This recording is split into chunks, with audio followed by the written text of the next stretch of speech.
यहाँ पर मौजूद respected COO Shri Sagil Mathew sir, Shri Alok Pandey sir और श्री भरत जैन जी, जिनका देखा हुआ सपना आज ये मूर्त रूप ले रहा है, और दो ऐसे शख्स जो फिजिकली आज यहाँ मौजूद नहीं है लेकिन उनकी ब्लेसिंग से ही हम सभी अपनी जिंदगी में आगे बढ़ रहे हैं।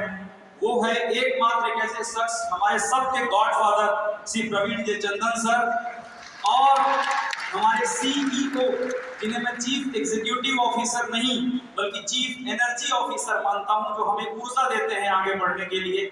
आप सभी को याद करते हुए, और एक शख्स और है यहाँ पर जिन्हें मैं आज याद करना चाहूंगा, और वो है मेरे ग्रेट अप्लायंस से चंचल दस्तोगी सर, जो 11 ID में सीलिंग अचीवर है और 4 ID ITC, मतलब एक इतना बड़ा अचीवमेंट जिसके बारे में कभी कोई कल्पना भी नहीं कर सकता। और इनके साथ यहाँ पर मेरे बैठे हुए सभी रिस्पेक्टेड NTC, CTC, ITC, आप सभी लीडर्स को मेरी तरफ से दिल से प्रणाम है, वंदन। दोस्तों, एक बहुत इंपॉर्टेंट बात आपसे शेयर करना चाहूंगा। अगर आप इस बात को ईमानदारी से समझ लेंगे तो आपकी जिंदगी आज से बहुत बड़ा परिवर्तन ले सकती है, और ये मैं बात आंकड़ों में करना चाहूंगा। वर्ल्ड इकोनॉमिक फोरम ने अभी एक रिपोर्ट जारी की है, अभी मतलब 1 महीना पहले वर्ल्ड इकोनॉमिक फोरम ने एक रिपोर्ट जारी की है कि आने वाले 5 सालों में पूरी दुनिया में 83 मिलियन लोग जो अभी जॉब में हैं वो बेरोजगार हो जाएंगे। यानी करीबन 10 करोड़ लोग, ऐसे लोग जो अभी वर्तमान समय में नौकरी में हैं, वर्तमान समय में कोई काम कर रहे हैं, वो लोग बेरोजगार हो जाएंगे। तो आप सोच करके देखोगे, अगर 10 करोड़ लोग जो वर्तमान समय में रोजगार में हैं वो बेरोजगार होने वाले हैं, तो क्या नए लोगों को रोजगार मिलने वाला है? लेकिन बहुत सारे लोग बोलेंगे कोई बात नहीं सर, जब होगा तब होगा, नौकरी तो नौकरी है, नौकरी तो बहुत महत्वपूर्ण है, होनी चाहिए, अच्छी बात है। लेकिन उस इकोनॉमिक फोरम ने जो रिपोर्ट बनाई है उसमें भारत की आपको हालत बताता हूं। उन्होंने कहा है कि सबसे ज्यादा रोजगार अगर कहीं जाएंगे तो वो चाइना और भारत में जाएंगे, क्योंकि सबसे ज्यादा पॉपुलेशन कहां की है? चाइना और भारत की है, और भारत में करीबन 3 करोड़ परिवार बेरोजगार होने वाले हैं। वो लोग जो वर्तमान समय में नौकरी में हैं वो लोग बेरोजगार होने वाले हैं। लेकिन लोग कहेंगे ठीक है सर, देखेंगे, लेकिन नौकरी तो नौकरी है, नौकरी से तो हमें बड़ा प्यार है। दोस्तों, एक बात जान लीजिए, सरकार ने कह दिया नौकरी अब करो, करना है करो, नहीं करना है नहीं करो, पेंशन नहीं देंगे। आजकल नौकरी में पेंशन मिलती है क्या? नहीं मिलती, लेकिन लोग तब भी नौकरी कर रहे हैं, बोल रहे हैं नौकरी तो नौकरी है। अभी रेलवे इसके पहले जब जमीन लेती थी तो बदले में नौकरी देती थी, अभी रेलवे ने मना कर दिया कि आपकी जमीन का हम पैसा दे देंगे लेकिन आपको नौकरी नहीं दे सकते। मतलब चारों तरफ से नौकरी मिलने के दरवाजे बंद हो रहे हैं। और हमारा देश जो दुनिया का सबसे युवा देश है, जिसकी 29 साल मीडियन एज है, यानी कि जो औसत उम्र है वो 29 साल है, 30 साल की उम्र, सबसे जवान देश, ये नौकरी की तरफ भीड़ लगा करके जा रहा है। और जब नौकरियां मिलना बंद हो गई है, क्योंकि लोग बोलते हैं नौकरी तो नौकरी है, मैं आपसे एक सवाल पूछना चाहूंगा। अगर आप अपने ससुराल जाएं और ससुर आपको बैठने को ना कहे, साली आपसे बात ना करे और साला आपको पानी पीने को ना पूछे, क्या उस ससुराल में दोबारा जाओगे? कुछ घर जमाई है वो जाएंगे, बोले सर वहीं से पैसा आता है, ससुराल द्वारा सहायता प्राप्त, वो लोग जाएंगे। लेकिन बाकी लोग बोलेंगे हमारे स्वाभिमान को चोट लग गई, हम नहीं जाएंगे। सोच कर देखिए, वहां पर नहीं जाएंगे। लेकिन नौकरी में मिलना बंद हो गया, सैलरी बंद हो गई। कोविड के बाद बहुत सारी कंपनियों ने कहा पहले 10,000 देते थे, अब 5,000 देंगे। लोगों ने कहा तब भी करेंगे भैया, नौकरी तो नौकरी। मैं आपसे एक चीज जानना चाहता हूं, और आप जरा सोचिएगा कि इतना तिरस्कार होने के बाद भी हम नौकरी क्यों करना चाहते हैं। लॉर्ड मैकाले नाम का एक आदमी अंग्रेजों का सिपाही था, बहुत बड़ा सिपाही। जब वो यहाँ अंग्रेज लोग आए, उन्होंने नौकरी करने वाले ढूंढे। भारत में उस समय कोई नौकरी नहीं करता था, तो सब अपने स्वयं के उद्यम करते थे। तो लॉर्ड मैकाले भारत के गांव-गांव में गया और उसने हमारी शिक्षा पद्धति को बदल दिया। बोला इनको बचपन से ये सिखाओ कि पढ़ो लिखो और नौकरी करो, और वो हमारे DNA में फिट कर दिया। एक समय पे भारत नौकरी करना नहीं चाहता था, और आज भारत का हर आदमी सबसे पहले नौकरी के बारे में सोचता है।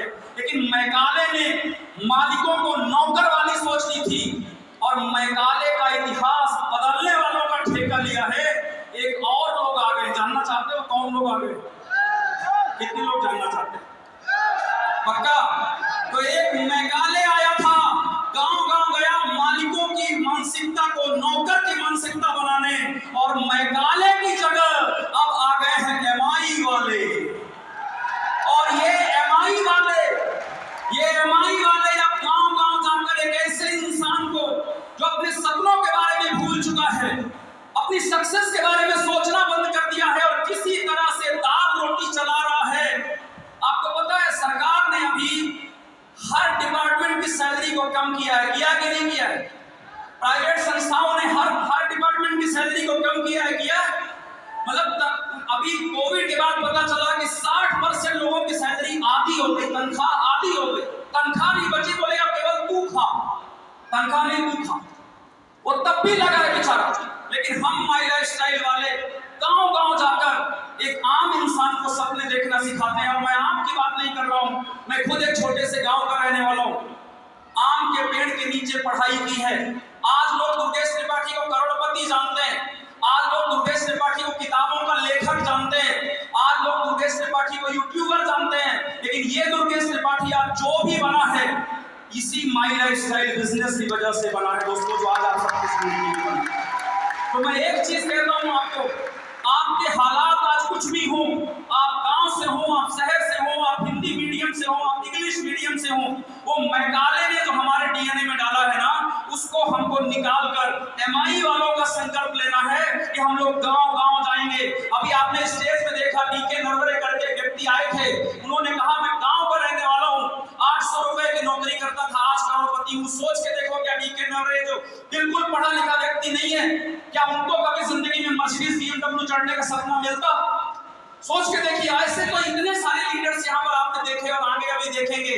दोस्तों माई लाइफस्टाइल के बारे में एक चीज कहूंगा कि प्रथमे नार्जता विद्या, द्वितीये नार्जता धनम, तृतीये नार्जता पुण्यम, चतुर्थे किम करिष्यति। यानी सबसे पहले इस बिजनेस में विद्या अर्जित करो। हमारे पुराणों में यह श्लोक लिखा है, प्रथमे नार्जता विद्या, यानी सबसे पहले विद्या अर्जित करो। पहले 2 साल माई लाइफ में पैसा कमाने के लिए काम मत करो। यहाँ पर लोग हफ्ते भर काम करते हैं, निगेटिव हो जाते हैं यार। हफ्ते भर काम करते हैं निगेटिव, 6 महीने में निगेटिव, 3 महीने में निगेटिव, 2 महीना। वो मेघालय ने जो डाला है ना नौकरी की मानसिकता, वो 2 साल इस बिजनेस में माई लाइफ के प्रति समर्पित हो जाओ, अपने एक्टिव अपलाइन के प्रति समर्पित हो जाओ और उनसे ये सीखो कि हम इस बिजनेस में आगे कैसे बढ़ सकते हैं। प्रथमे नार्जिता विद्या, पहले सीखो। द्वितीय नार्जिता धनम, उसके बाद धन के बारे में सोचना स्टार्ट करो। और जब अगर आज मैंने विद्या अर्जित की, मैंने इस बिजनेस से धन अर्जित किया, वो सब तो किया ही, तो सबने बताया गाड़ी बंगला, पैसा नहीं आएगा तो कौन नहीं करेगा भाई, बात सही है। लेकिन अब बारी आती है तृतीय नार्जिता पुण्य में भी। आलोक सर ने आपसे कहा कि अपनी जिंदगी आप देने को तैयार हो। हाँ आलोक सर, मैं इस भरे स्टेज से अनाउंस करता हूँ, इस गांव वाले दुर्गेश त्रिपाठी को माई लाइफस्टाइल ने यहाँ पहुंचाया है। मेरी जिंदगी माई लाइफस्टाइल के साथ है। मैं जब तक मेरी सांसें हैं माई लाइफ में हूँ। और अपनी बेटी को आज मैंने स्पीच क्यों दी मालूम? अपनी बेटी को स्पीच इसलिए दी कि वो देखे, वो जाने, वो आपके बीच में आए और इस बिजनेस को अपनी जिंदगी में अपनाए कि मैं अगर इस दुनिया में ना भी रहूं तो अगली जनरेशन भी मेरी माई लाइफस्टाइल में है। इस सोच के साथ मैं ये काम कर रहा हूं। तृतीय नार्जिता पुण्यम, अपने लिए तो सब कर लेते हैं, पहले अपने लिए करो। लेकिन अब इस बिजनेस को माई लाइफस्टाइल को सिर्फ धंधा मान के मत करो, पुण्य मान के करो। और दुनिया का सबसे बड़ा पुण्य है किसी इंसान को उम्मीद देना, क्योंकि दुनिया में उम्मीद तोड़ने वाले हजारों मिलते हैं, उम्मीद देने वाला बड़ी मुश्किल से मिलता है। और हम जो लोग हैं माई लाइफस्टाइल वाले, तो गांव-गांव जाकर एक मरे हुए सपने को जिंदा कर रहे हैं, एक टूट चुकी उम्मीद को हौसला बना रहे हैं। इसलिए हम गर्व से कहते हैं जय माई लाइफस्टाइल। एक बार बोल सकते हैं आप सभी लोग मेरे साथ? गर्व है आपको? एक बार बोल के दिखाइए, जय माई लाइफस्टाइल, जय माई लाइफस्टाइल।